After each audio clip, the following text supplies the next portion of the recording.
All right. First rule of this channel, we not talk about this channel. Second rule of this channel, this is not legal advice. So this is going to be week 1, Chasing the Dragon. This is the reactionary week 1 waiver wire show. Again, this is where I kind of talk about the guys that I think are going to be on everybody else's list and how interested I am in them and why am or am not interested in some of these guys that are out there. Jordan Mason. So tonight, surprise scratch with CMC, and then Jordan Mason gets in the lineup. And he goes out and he does 28 attempts, 147 and a touchdown. I think he had another one called back, and then another 1 for 5 in the receiving game. I talked about this during the offseason when they, basically, I think it was during cuts where Elijah Mitchell went on IR and Jordan Mason was like, the clear handcuff at that point. How interested I would be in these guys. And I'll talk a little bit more about this tomorrow when I do the after waivers video. But fantasy football may be a changing. So those volume-based running backs may have a lot more value this year than they did in the past. So the two things that we generally would want, which is red zone work and red zone work attached to good offenses, and receiving work, design receiving work. The receiving work just may not matter anymore. It may just be like bulk volume. So when it comes to like Jordan Mason, whatever's going on with CMC, and if they can produce like this with him out, again, from a fantasy football perspective, like what's a win worth? And if you're the CMC owner, obviously, at this point, like the reason why I would be hesitant about this, and I've talked about this with last year with Jerome Ford and Nick Chubb, and owning your handcuffs. And I am planning on doing the handcuff video. Hopefully I'll get it out like Wednesday night. But something like this, like it's not just about whether or not you should hold your handcuff. As the season goes on, those guys have more and more value to you because of the fact that it's not about how you start the season with week 1. It ends up being like, do you have the ability to win your league? And, you having your own handcuff disproportionately affects you versus everybody else at that point in the season.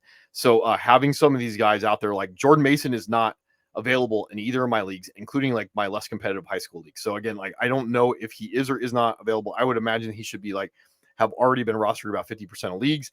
And if you're the CMC owner, what's it worth to you? Like I'm gonna say like your season. And if you're not the CMC owner, I would say what's it worth to you? And at this point, 28 carries on a good offense and 1 target. Now, I think this may be a slight bit of an aberration because it does look like Debo was a little bit more involved. And again, like Debo is a running back / wide receiver, and they have other guys out there. So part of the issue, what I talked about, why I would or would not be interested in Jordan Mason would be because of the volume-based approach that I think that CMC receiving work will go to other people. So he probably, from what we thought about fantasy football before, probably stays in that running back 2 type category. But yeah, everybody has learned from last year. They're overreacting, and there just isn't going to probably be a lot of guys in the waiver wire this year to go mine and try and win your league. So be aware of that. What's it worth to you? What's 1 win worth? And you can't get those wins back. So again, probably should be aggressive early and figure it out late when you have those wins, then vice versa. When it comes down to that. But again, I wouldn't be panicking either.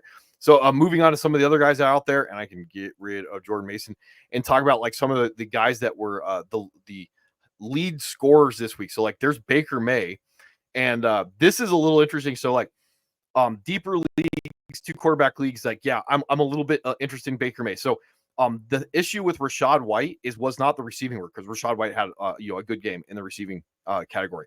It was was he going to be able to score enough touchdowns? And in this case, with the Buccaneers, if they're not even going to try necessarily, and Baker May is going to be the guy throwing all those touchdowns, you gotta realize that he has at this point he has 16 games to throw 25 touchdowns to have a career high, and he did finish his quarterback 10 last year. So there is enough sneaky nimbly bimbly when it comes to Baker Mayfield, and then if he's the guy throwing touchdown passes out of everybody this year, there's a little sneakiness when it comes to am I interested in Baker Mayfield to be a Jordan Love or Brock Purdy or something. Not going to win me a league for the most part, not going to have one of those legendary seasons, but if I miss, especially if I miss on Jordan Love's my guy or something like that, yeah, there might be a little bit of sneaky interest considering how the league went. And if Baker Mayfield, they can't run the football, basically their running back is an extension of their passing game, and he's going to throw like multiple touchdowns a game with a little bit of nibbly. That's a little interesting to me. I don't know how much you're going to have to knife fight for Baker Mayfield, which is a little odd. So Alan Lazard, he had 2 touchdown passes or catches tonight, attached to Aaron Rodgers. I did see Mike Williams. I can bring this up. He didn't play a lot tonight in this game. Players. And so like I don't know how much down the line Alan Lazard is going to be the guy. And again, with the league kind of changing, obviously, like, can we throw Mike Williams? So I don't even have a snap count. I did see someplace that he played like 4 of the first 20 snaps or something like that. So they are going to be grandfathering Mike Williams into the lineup, and that's what I would imagine that's going to be Alan Lazard's role. So Garrett Wilson had 11 targets. Obviously, those 2 touchdown passes did not go to Garrett Wilson. How long is Alan Lazard going to be the guy? And again, with the way the leagues are going right now, like, can I say that Alan Lazard is now like in wide receiver 3 type category? Absolutely. So again, it depends on like what are you searching for, and there's going to be a whole bunch of other guys that I probably would be more interested when it comes to like knife fighting. I don't know how many of you guys are going to be out there knife fighting for the Lizard King. And then Alec Pearson, I talked about him a lot last year. 84% snaps, 3 for 3 for 105 and a touchdown. And again, like, he's the guy who got home this week. Adonai Mitchell, I'd be like much more interested in. Michael Pittman was still the target share leader with 8 targets. So again, like, still one of those guys that you can roll out there every week with wide receiver 3 range. The bigger problem with the Colts is when Josh Downs comes back, like trying to figure out how all these guys are going to coexist with each other. But I'm generally not interested in knife fighting for like an Alec Pierce or anything, trying to chase this dragon again. Isaiah Likely, I talked about him in the Griff video. With some of the guys that went down, like your Drake Ferguson, it looks like David Njoku that are out there. Like, and if you're worried about your tight end situation and like all of them busted this week, like, yeah, there are worse guys to go after now. There are a few more guys that I will talk about when it comes to if you miss on Isaiah Likely, if you're going to be the guy that like, from a strategy standpoint, a theory standpoint, that's what the channel is about. I've never felt bad about overspending on a guy. I've always felt bad about underspending on a guy when it comes to your fab spending. So like, if you want your Isaiah Likely, if you want to chase those 12 targets, those like 1.5 touchdowns, because one of them got called back at the end of the game. Like, if you want to do that, like, I understand that. And I have Dalton Kincaid shares, and one of my leagues, like, I have TJ Hawkinson, because I was hedging my bet on Dalton Kincaid being a unicorn. And the other league, I have David Njoku because I was hedging my bet on Dalton Kincaid being a unicorn. And in this case, like both my leagues, I may end up needing a tight end. So like I could theoretically end up being a little bit more aggressive on Isaiah Likely. Now, I will probably not be the guy that's pulling the trigger on Likely chasing him, because there are a few other guys that I would probably like to go after. But if you're wondering about that, and then vacated opportunities and offenses with Puka going down on looks like the IR. Colby Parkinson, 88% snaps, 5 for 4, 447.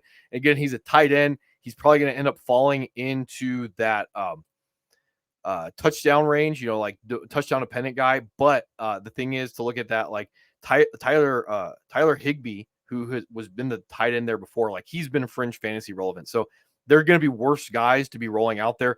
So if someone really wants to go like knife fight for Isaiah Likely, like with Parkinson and Kraft, some of the other guys that are out there, like, yeah, probably would be more interested in maybe Colby Parkinson with the 40-something attempts that the Rams had versus how the Ravens offense looks like it's going to run. So like Isaiah Likely probably going to be more of a, I'm going to love to have him in my lineup when he does this. And then most of the other time I'm going to go like, why isn't he doing this? Like most of the rest of the season, because he's probably going to have more weeks like this.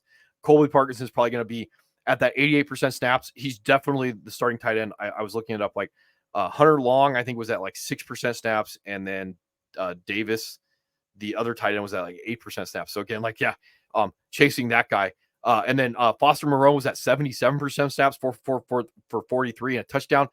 In this one, Jawan Johnson, coming back from that foot surgery, he may end up being the guy. Plus, you're going to have Taysom Hill. So, like, yeah, really not interested in him. If anybody's pushing that nonsense. If you're wondering about Tyler Johnson, so I was in a restaurant getting a something to eat. I look up, this game's going on. I don't watch a lot of football anymore. I see 18 on the field. I'm like, who is 18? I don't know who 18 is. I have no idea what's going on. Took me a second to realize that like Puka is on the sideline. So I'm like, okay, Puka's out. Okay, what's going on? Like, who is 18? Because I'm expecting like Jordan Whittington to be in the game at that point with DeMarcus Robinson and Cooper Kupp. But it was Tyler Johnson. So 65% snaps, 7 for 5 for 79. Now, I will talk more about this in after waivers. But a guy who has been on, he's been in the league 5 years.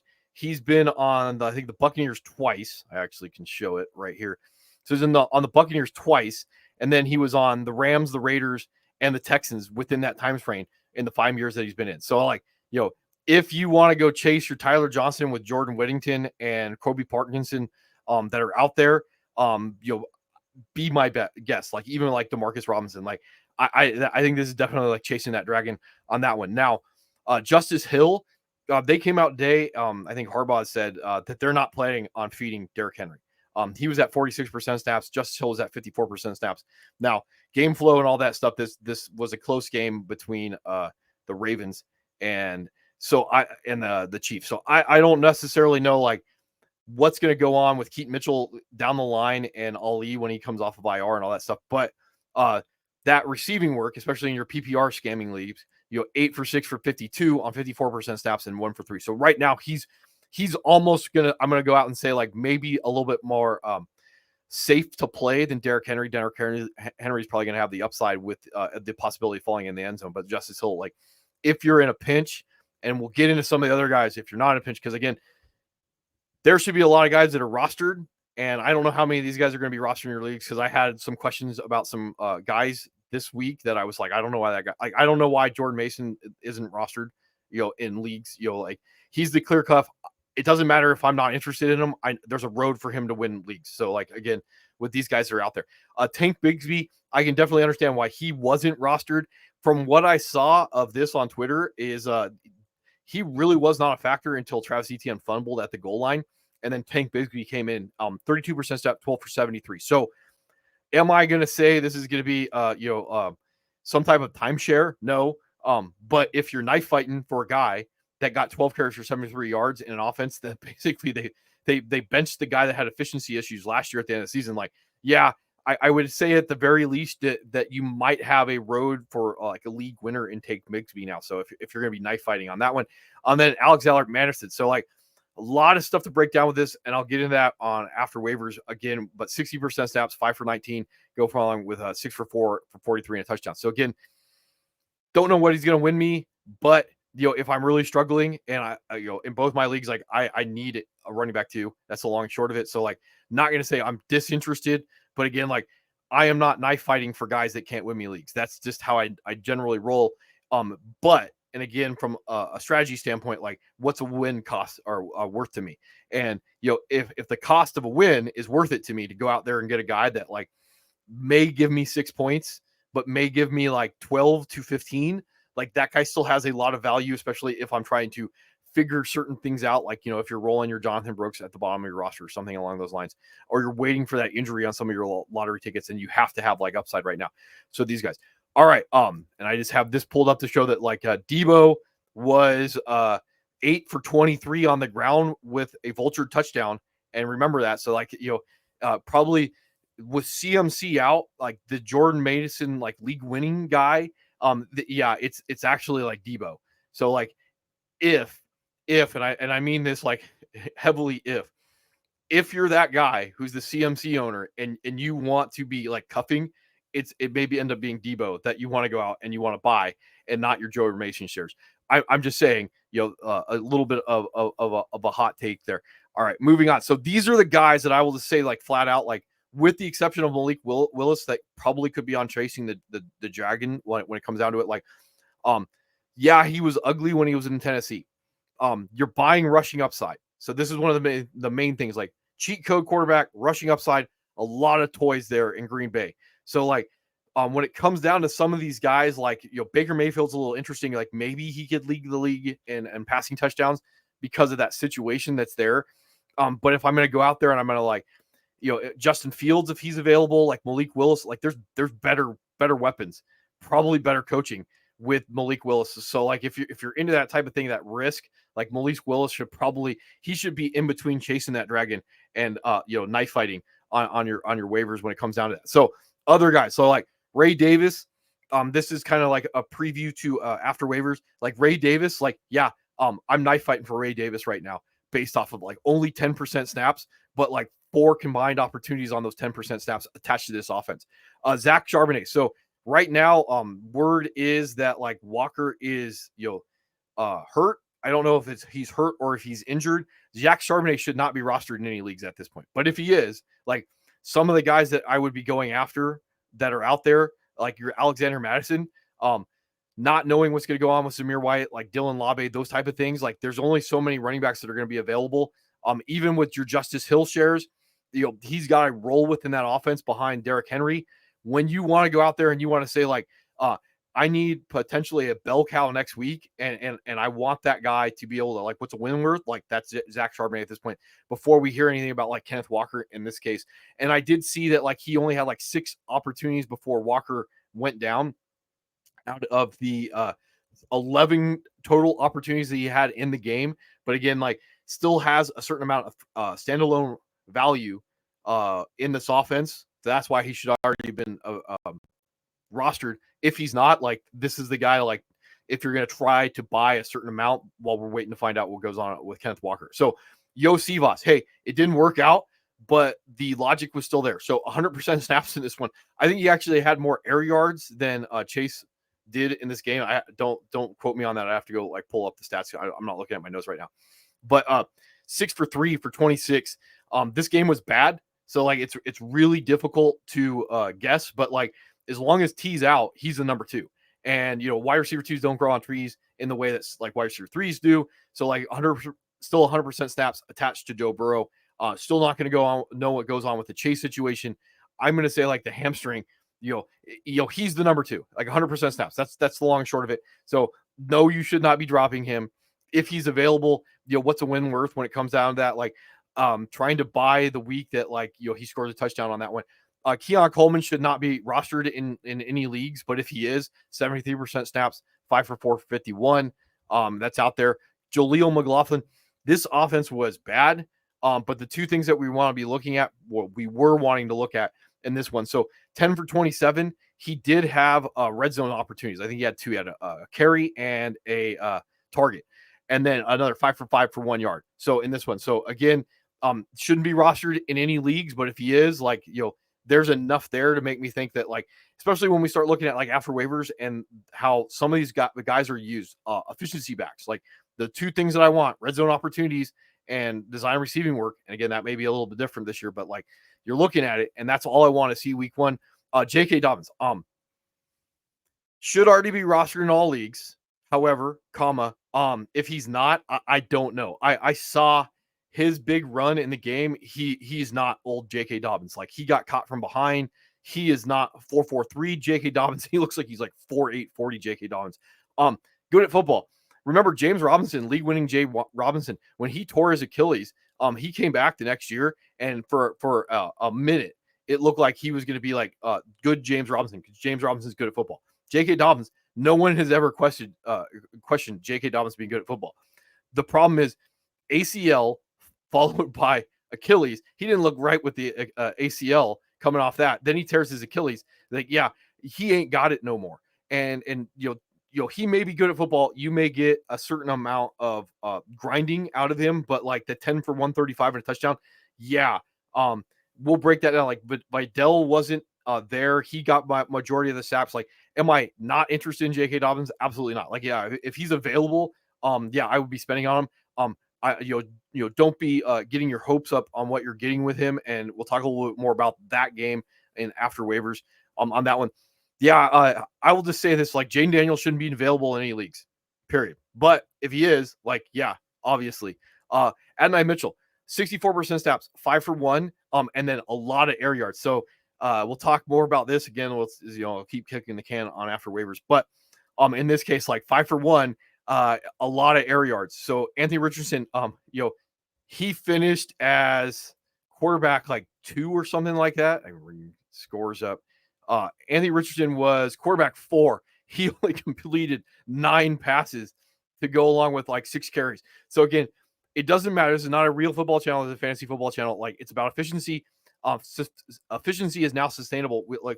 Now that we understand like what efficiency means, like if he's just hucking the football down the field, and we're looking at you, Drake London, like if he's just throwing the football down the field and guys are getting out underneath it, like some of those balls will not land. That's how probability works. But some of those will. So from an Anthony Richardson perspective, like he got home. I don't always need to know how the sausage is made. If you're worried about like what's his face, where is he? Adonai Mitchell, like, yeah, he was that close to coming home this week, and we wouldn't be having this conversation on that one. Tucker Kraft. So you're wondering about like Isaiah Likely, some of those other guys, like 96% snaps. Luke Musgrave was at 20. May, and there's a big asterisk next to all this because of Malik Willis and all that stuff. I did see like Jordan Love hasn't been rolled out for this week anyway, but 96% stats, 3 for 2 for 37. So like theoretically, the safest guy in this entire offense that's not Romeo Dobbs is going to be Tucker Kraft at this point. Xavier Leggett, I don't know how much of this offense I want to be buying. 59% snaps, 7 for 4. I think he had like 90 air yards in this game. So like maybe if I'm going to be buying one of these guys that are out there. So anyway, like that's about what I got for the Dragon this week. And then just got to figure out how to record and break down. I got all the stats done. I just got to do the Monday night game, and I'll get that out after waivers tomorrow. But these are the guys right here that I would be more interested in attacking. Maybe likely Parkinson, maybe. But these are the guys like Ray Davis, Zach Charbonnet. Like these are the guys that shouldn't be rostered. And if they're rostered, they should have your priority. Are not rostered. Like Ray Davis, Zach Charbonnet, Yosivas, Keon Coleman, Jaleel McLaughlin, J.K. Dobbins, Jane Daniels, like again, shouldn't be rostered. I don't know what your league looks like at this point. I know like the old school setting of like, not having more than one quarterback in your league. That should be dead at this point. A.D. Mitchell, Tucker Kraft, like Xavier Leggett. And again, I don't know how much I want to be buying this offense. And then Malik Willis may be a little bit sneakier than Baker Mayfield, but I'm not disinterested in Baker Mayfield on that one. So